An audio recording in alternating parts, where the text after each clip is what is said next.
मैंने एक 20 रुपए का समोसा खरीदा और पहली ही बाइट खाते मुझे पता चल गया भैया ये समोसा खराब है।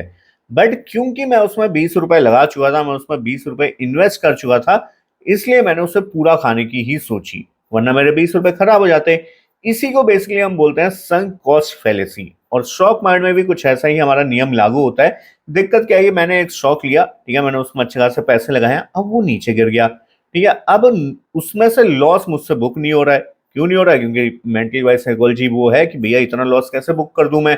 इस चक्कर में उसको और खरीद ले रहा हूँ और एवरेज कर दे रहा हूँ कि चलो कहीं से तो मेरा पैसा यहाँ पे भले ही प्रॉफिट ना हो, भले कॉस्ट टू कॉस्ट करके एवरेज एवरेज करके मैं कॉस्ट टू कॉस्ट निकल जाऊं। और यही नैया भैया डूबती रहती है। अब वही एग्जांपल याद करो जो मैंने समोसा वाला दिया।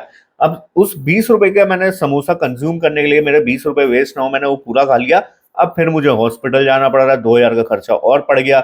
उसके बाद भी कोई भरोसा नहीं भैया, एक बार हॉस्पिटल जाके दवाइयां खा के मैं ठीक हो जाऊंगा, हो सके मुझे 2-3 विजिट्स लेनी पड़ जाए, उस चक्कर में 2-2 हजार 2-2 हजार का और लॉस मेरे को हो जाएगा। ऐसा ही स्टॉक मार्केट में भी गेम है भाई। लॉस मेकिंग स्टॉक में अगर आप एवरेज करते रहेंगे, आपको भी नहीं पता भैया वो स्टॉक कितना गिरेगा, और ना ही किसी फाइनेंशियल एडवाइजर को भी पता है भाई। उस स्टॉक के मालिक को बल्कि खुद नहीं पता है वो लॉस कहां तक दे सकता है स्टॉक। आप बस वहां पे एवरेज करते जाते हैं, और भले ही एक दो स्टॉक में आप निकल भी जाएं एवरेज करने के बाद, प्रॉफिट ऑलरेडी बना लें, but chances are very high कि एक बार आप फंसेंगे और भैया सब खत्म, और एक ही बार में आप स्टॉक मार्केट से बाहर हो जाएंगे।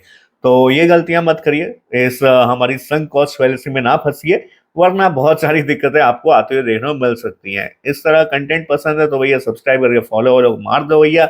बाकी मिलता है अगले वीडियो में, तब तक के लिए बाय, होस्ट दोस्त ऑन एंड ओनली विशाल सुशील। कुछ नया सीखेंगे डेली इसी चैनल पे।